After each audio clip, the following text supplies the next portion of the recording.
E aí, bom dia.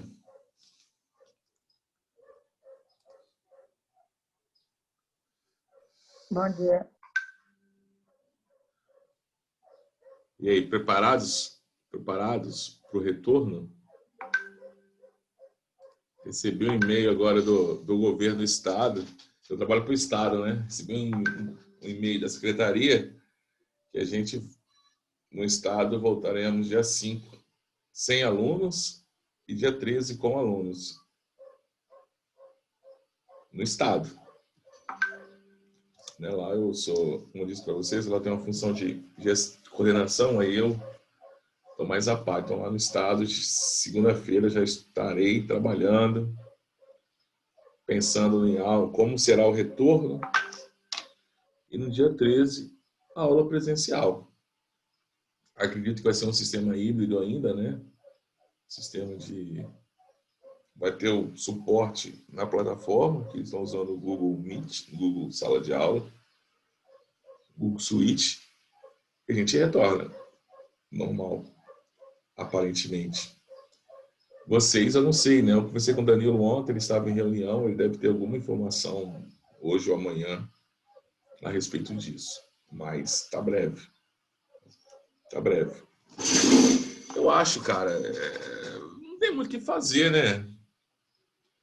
Agora, tipo assim, a minha principal dúvida eu já disse para vocês qual é, né? Como nós vamos fazer esse retorno, sendo que a maioria dos alunos do pré em si não estão acompanhando as aulas. Eles estão estudando pelo Descomplica?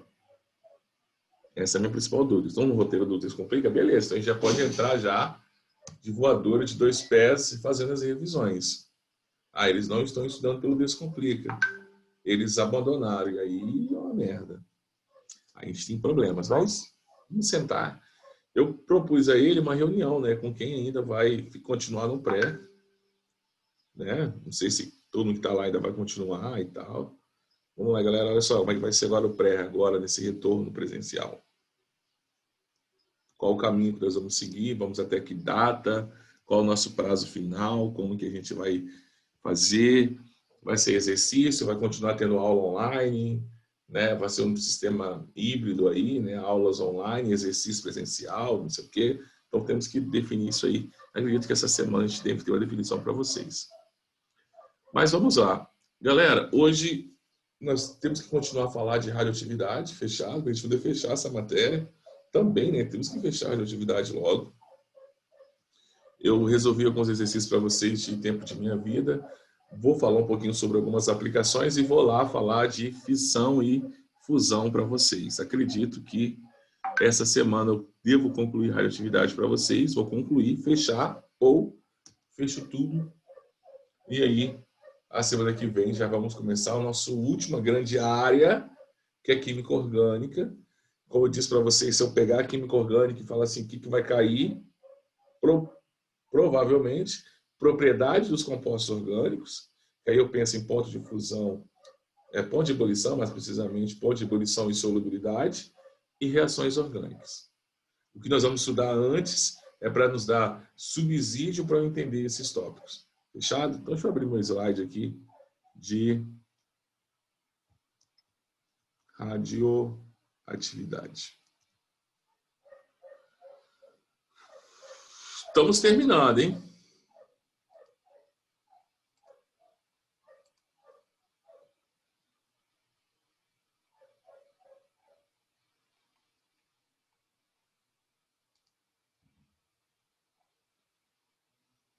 Isso aí. Então, segue o fluxo. Então, galera, ó, nossa última aula a gente falou um pouquinho sobre meia-vida, né? Inclusive fizemos um exercício do Enem, né? Acho que dentro do Enem foi a que foi mais difícil, né? Assim, a que teve menor percentual de acerto foi essa questão que nós fizemos na aula passada, falando do carbono 14. No próximo slide, né, no próximo tópico, eu vou falar de fusão e fusão, eu falo um pouquinho sobre como que surge esse carbono 14, tá? Vou falar um pouquinho para a gente como que surge ele, assim, só para a gente poder entender. Mas a questão mais difícil de radioatividade do Enem foi aquela questão. O restante é tudo tranquilado. Muito tranquilo, muito tranquilo, muito tranquilo. Tá? Então, nós resolvemos essa questão, resolvemos a questão do Enem, e aí vamos continuar nesse tópico aqui. Então, quando eu penso em radioatividade, tenho que pensar nos mecanismos nocivos para ele. Então, a radiação ela perde energia no meio, provocando ionizações. Então, ionizações, para onde que ela vai passar? Esses átomos que forem ionizados, eles podem causar alterações moleculares.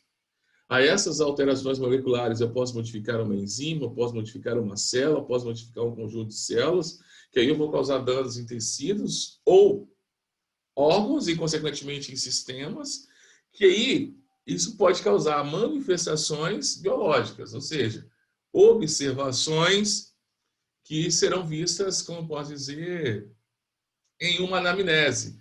Né? Então, por exemplo, se estou passando mal, vômito, petequias, descamação, irritação, vários sintomas que serão observadas, comportamentais ou macroscópicas, originados desses danos moleculares, desses danos atômicos moleculares, né, microscópicos em tamanhos atômicos causados, que foi feita uma cascata de reações.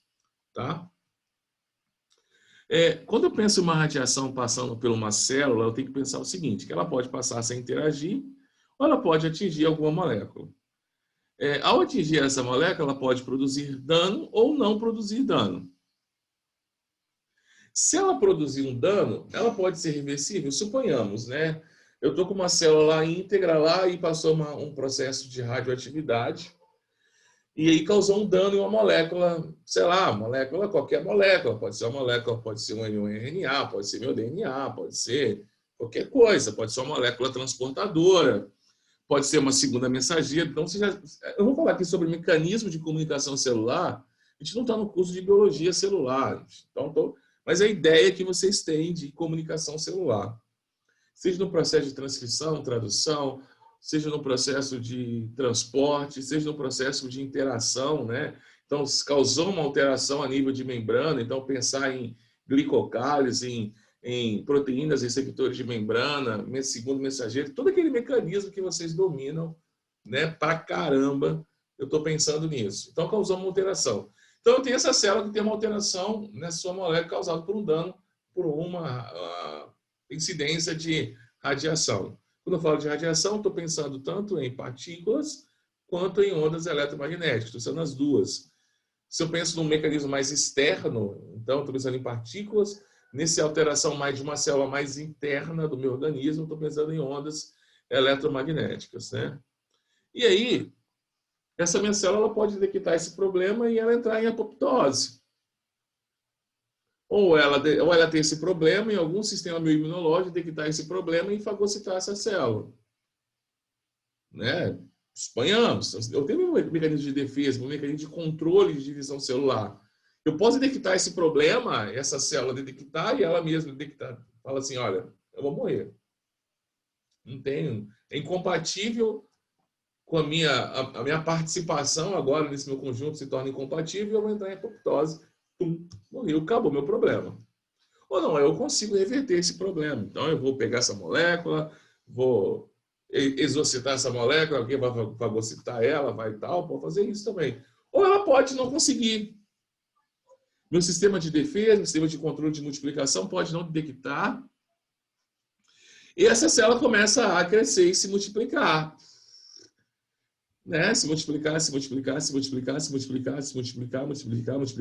E aí eu tenho um processo de quê? De perpetuação do dano.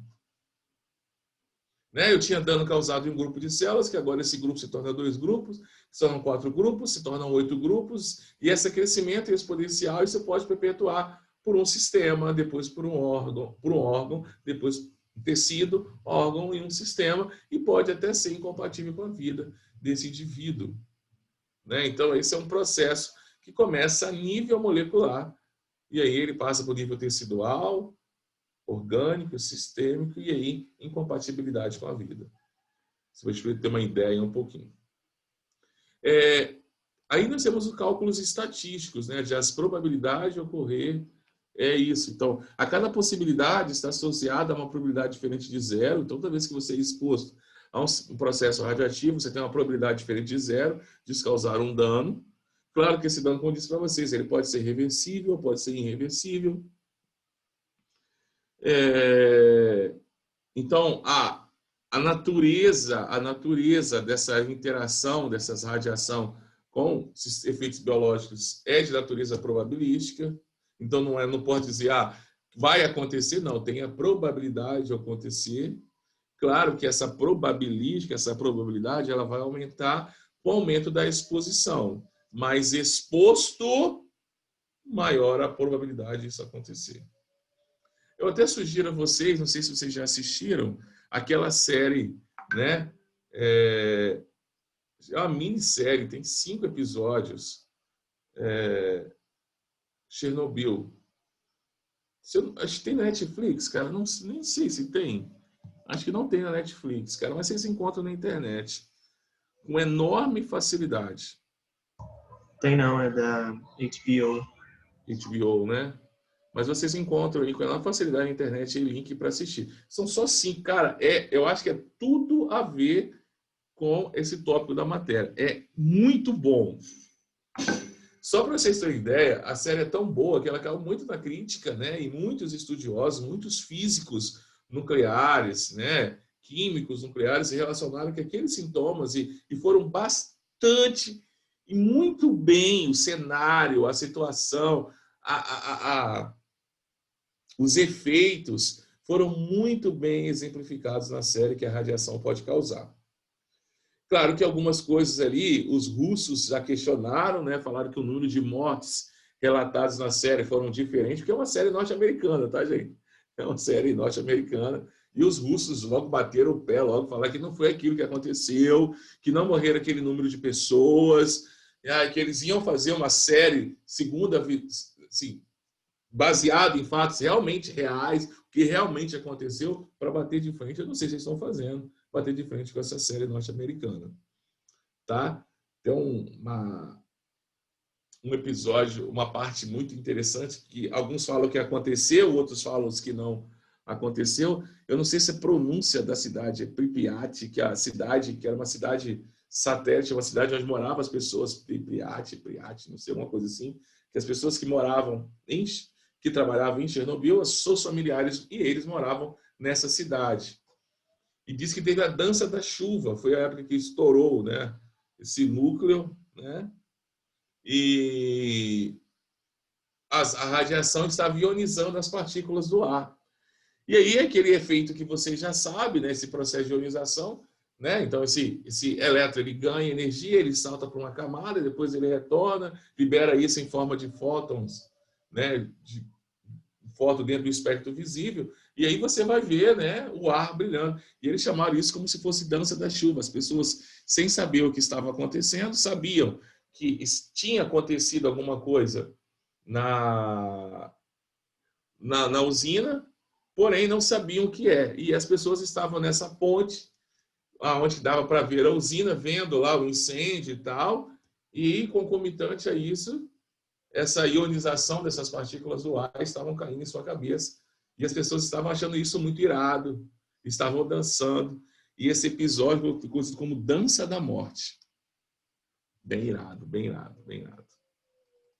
Galera, aqui algumas aplicações da radioatividade. Então, por exemplo, eu posso usar a radioatividade para diagnósticos, claro que aí a ideia é muito simples. Por exemplo, o iodo vai ser consumido mais aonde? Hormônios tiroidianos, 3T4. Então, se eu aplicar um iodo radioativo, a probabilidade dele ser encontrado lá na tireoide é muito maior. Então, se eu quero fazer um exame de imagem, por exemplo, da tireoide, eu vou dar iodo radioativo para essa pessoa. E a emissão dessa radiação vai ser captada por uma máquina e vai ser converter essa energia em forma de imagem. Fósforo, tumores de tecido epitelial, mais precisamente. Mercúrio tem uma grande afinidade por tecidos neurológicos, então eu posso usar mercúrio radioativo para fazer imagem de tumores cerebrais. Sódio, ele está demais na nossa circulação sanguínea, né? Por isso que é recomendável, inclusive, você ter um aporte, uma alimentação de sódio muito pequena, para diminuir aí a sua pressão arterial. Então, está relacionado muito na circulação sanguínea. Então, se eu quero fazer uma imagem do nosso sistema circulatório para detectar obstrução ou não, eu posso usar um sódio radioativo. Vocês estão vendo que eu coloco...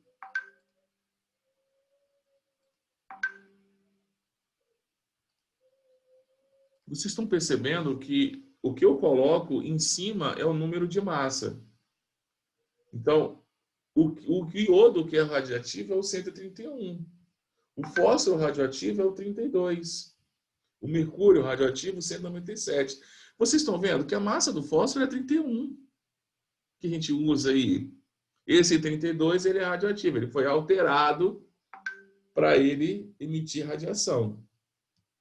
Eu posso tratar também, né, doenças, por exemplo, eu posso usar o cobalto radioativo, né, o cobalto 60, para tratar, por exemplo, câncer.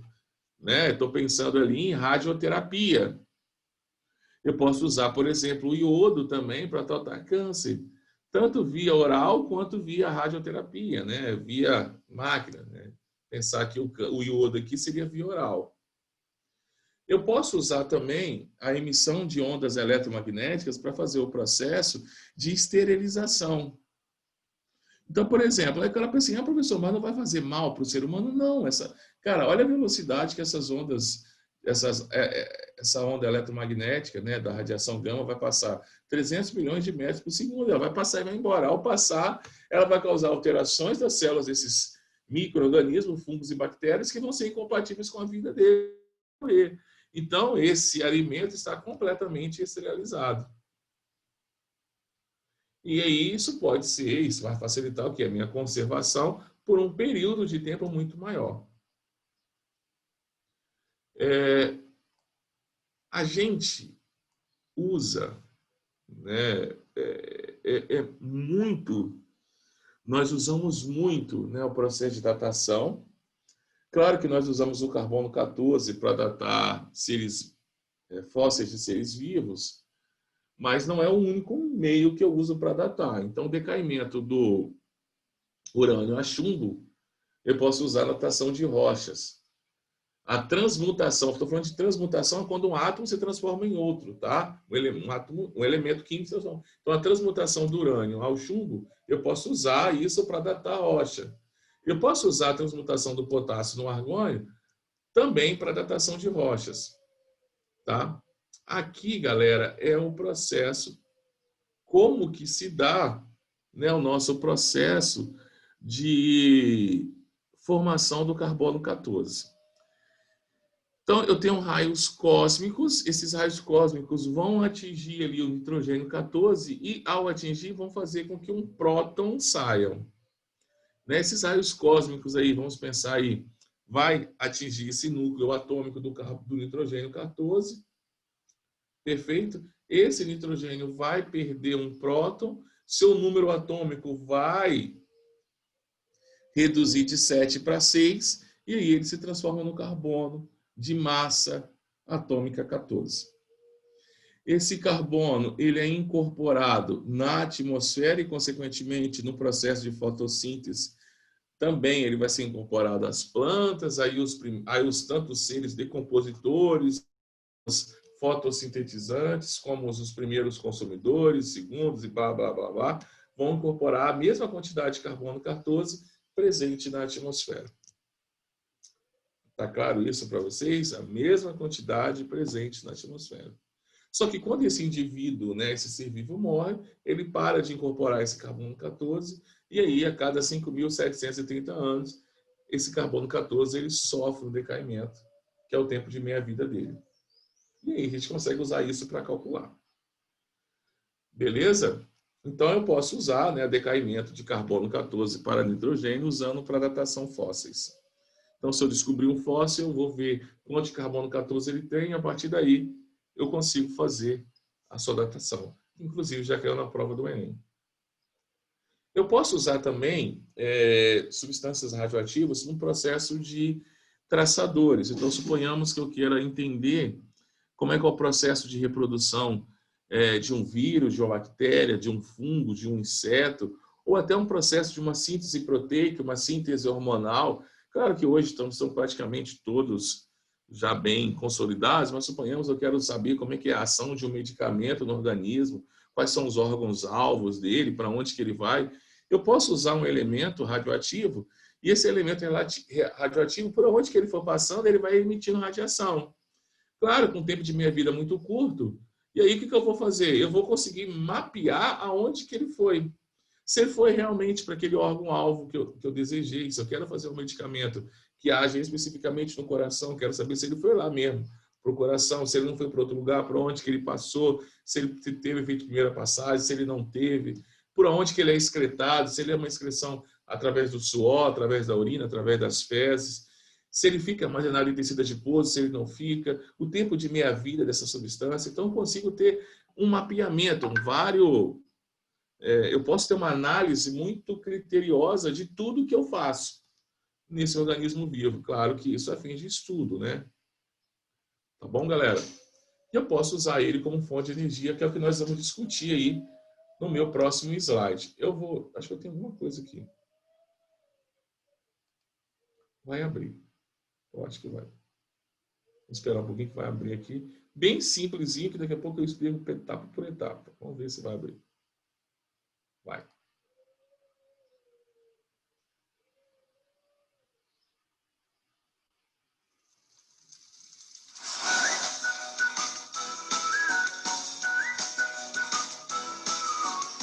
É uma animaçãozinha, tá, gente? Hoje vamos visitar uma central termoelétrica, que é uma instalação industrial que produz energia elétrica a partir da energia libertada por qualquer produto que possa gerar calor, como os combustíveis fósseis, o carvão, o fuel óleo, que é um derivado do petróleo, e o gás natural. Os fósseis, depois de ser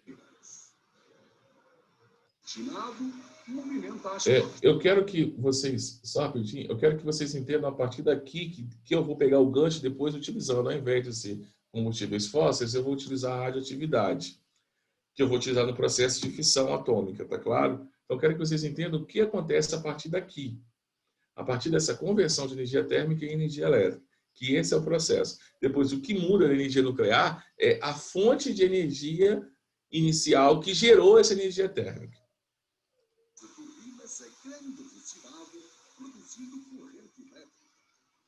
Através da rede de distribuição, a energia elétrica é transportada, por exemplo, até às nossas casas. Deixa eu voltar um pouquinho. O vapor produz energia na forma de calor que aquece grandes quantidades de água.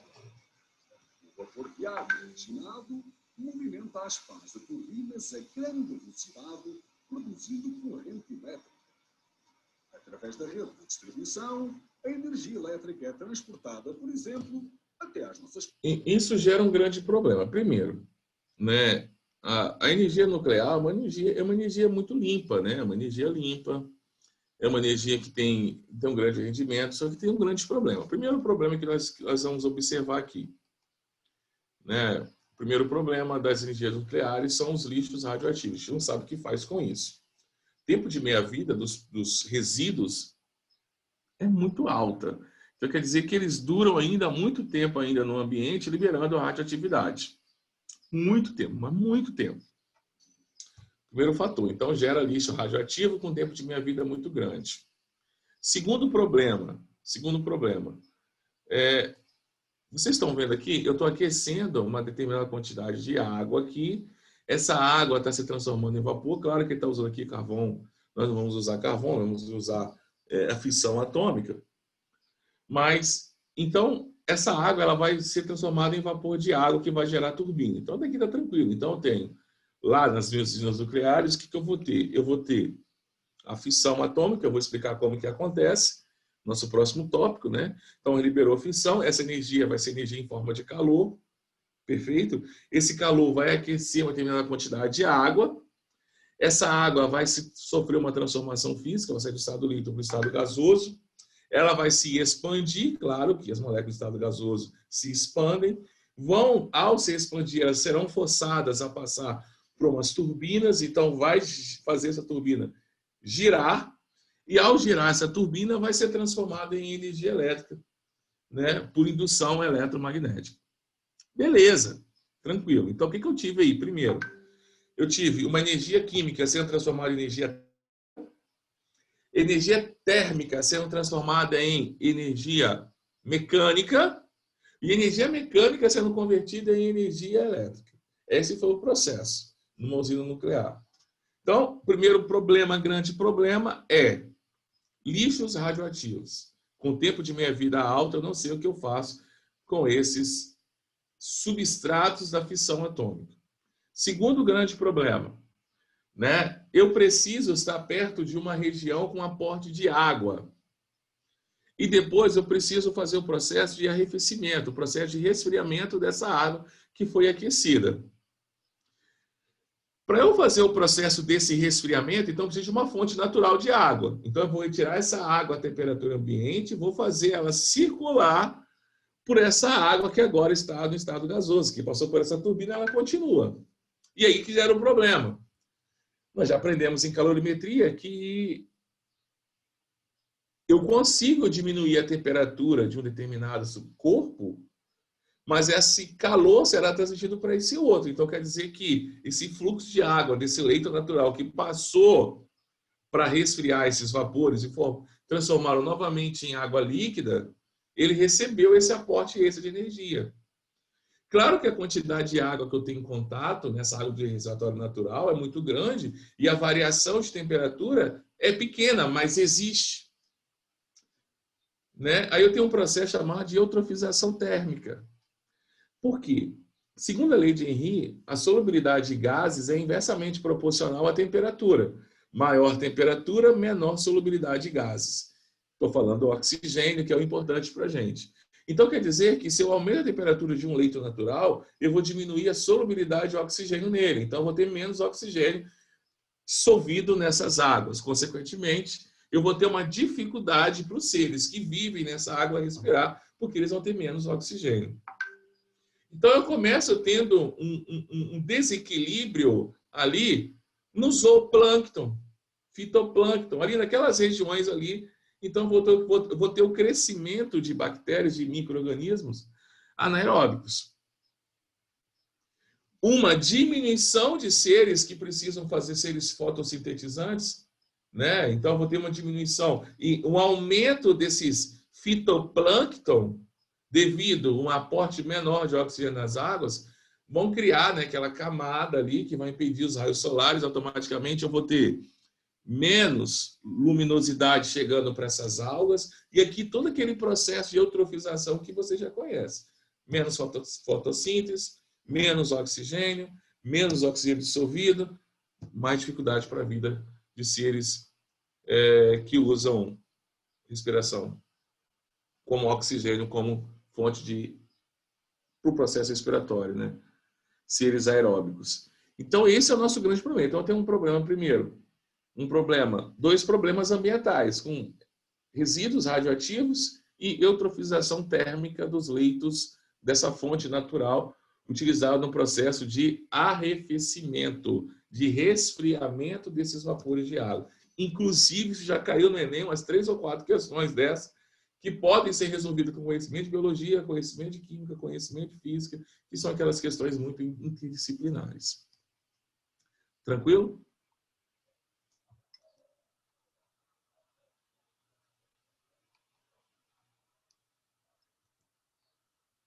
E aí, galera, nós vamos para o meu outro slide. Deixa eu pausar aqui. E aí eu vou para um outro slide.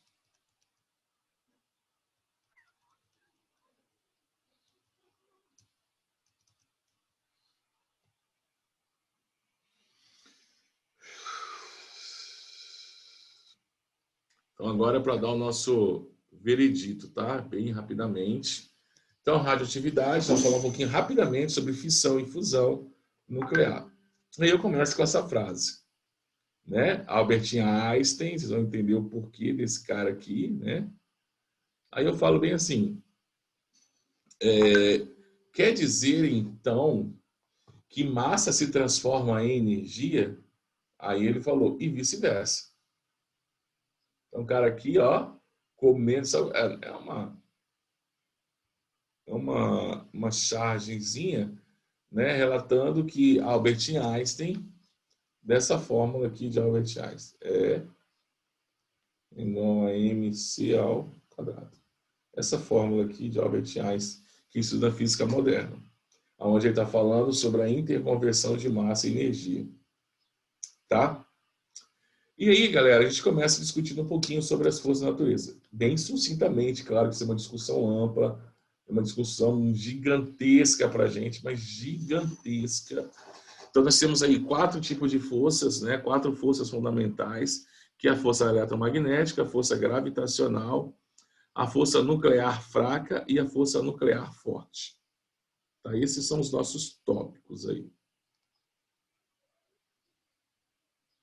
Tá.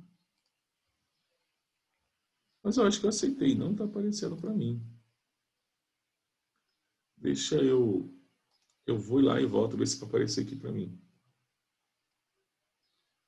Rapidinho, tá?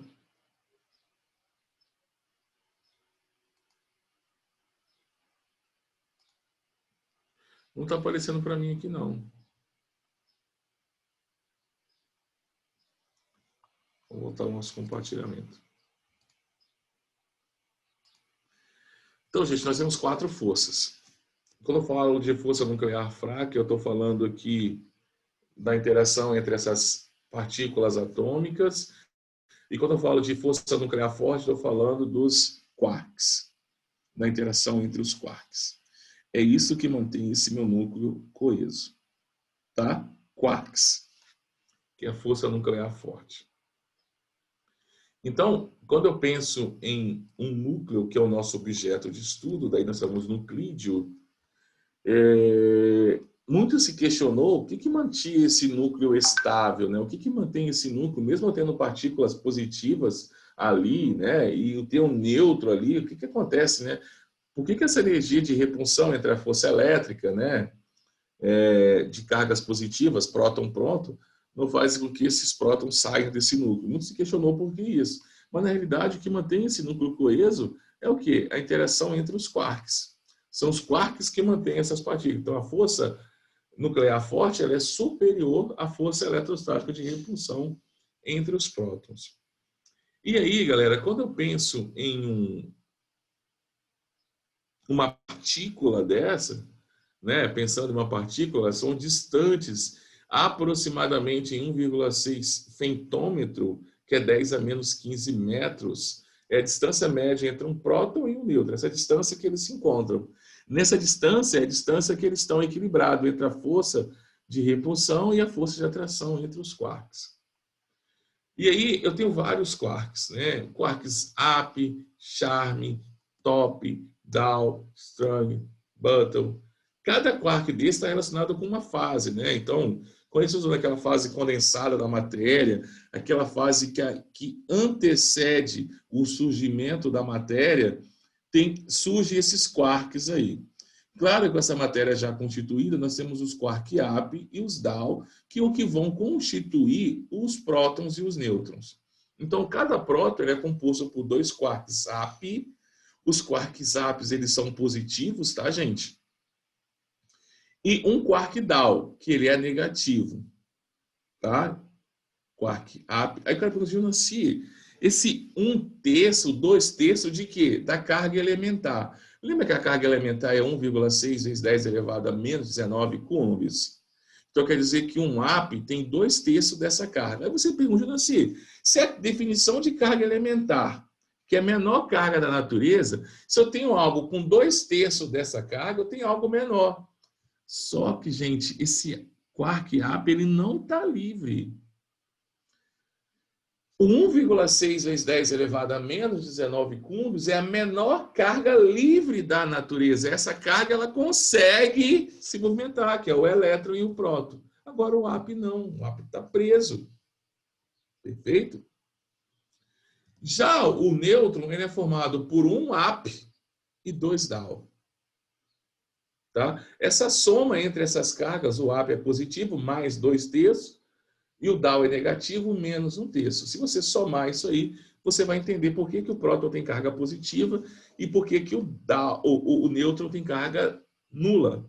Então, por exemplo, ó, vou pegar o nêutron, só para a gente ter uma ideia. O nêutron, como é que é o nêutron? O nêutron é formado por um AP, então mais 2/3 de E, e 2 APs, mais menos 1/3 de E, mais menos 1/3 de E.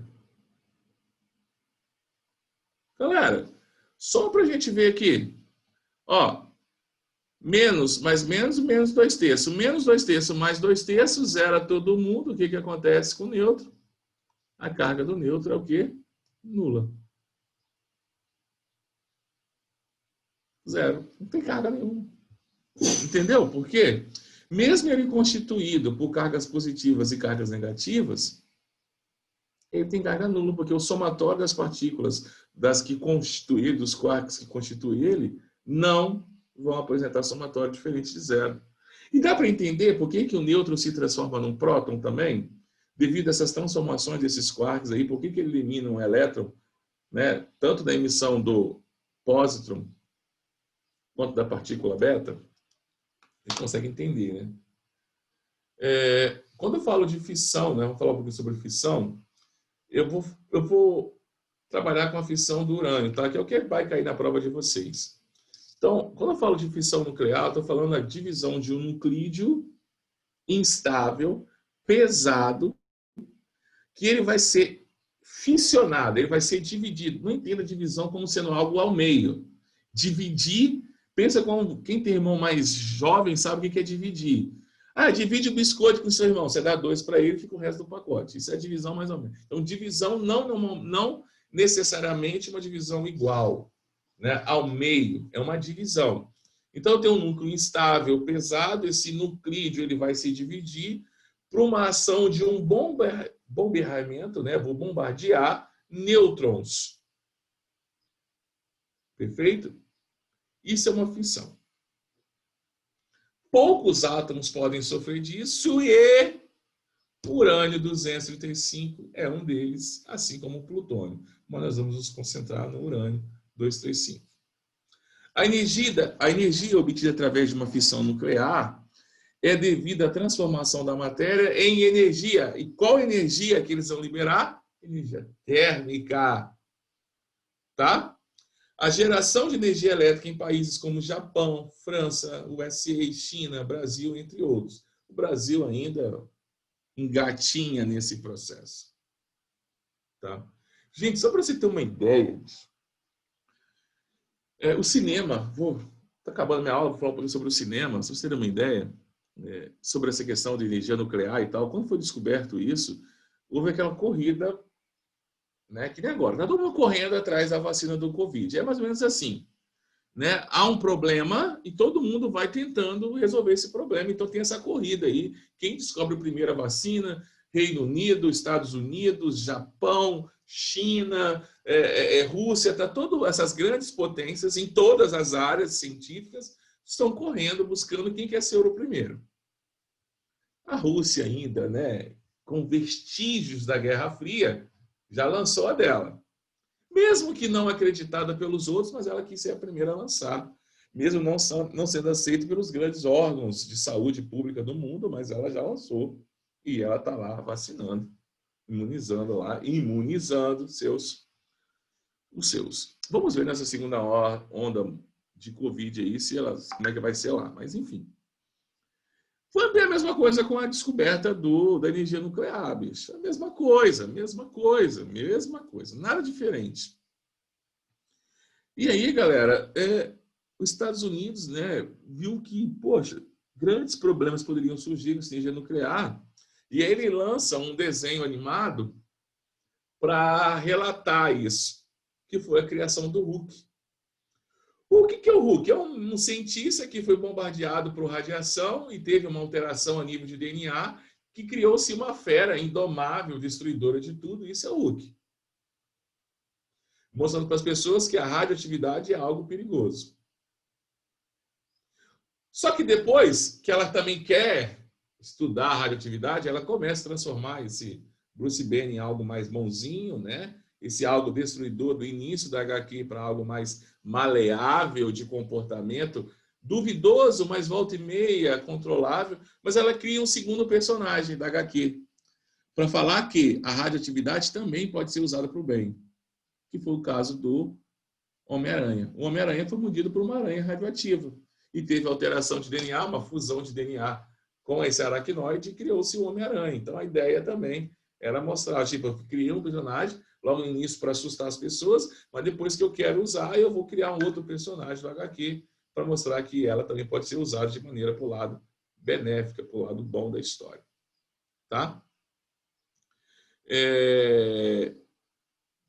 Eu vou ter que mostrar um simulador para vocês aqui, não vai dar tempo de falar para vocês o que é reação em cadeia, mostrar esse simulador aqui, então eu vou deixar isso para a próxima aula.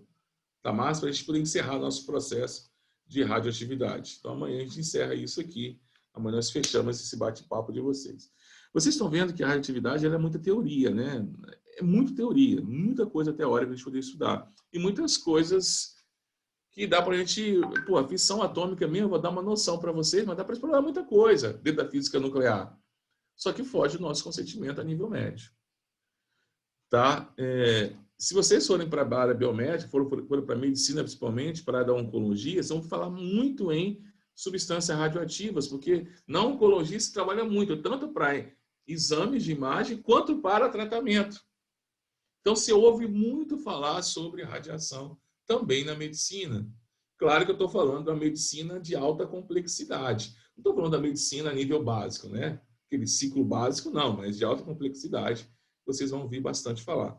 Amanhã a gente termina esse top de atividade para a semana que vem, se graças a Deus, estaremos em Química Orgânica. Valeu, galera. Tamo junto aí. Bom dia para vocês e até mais.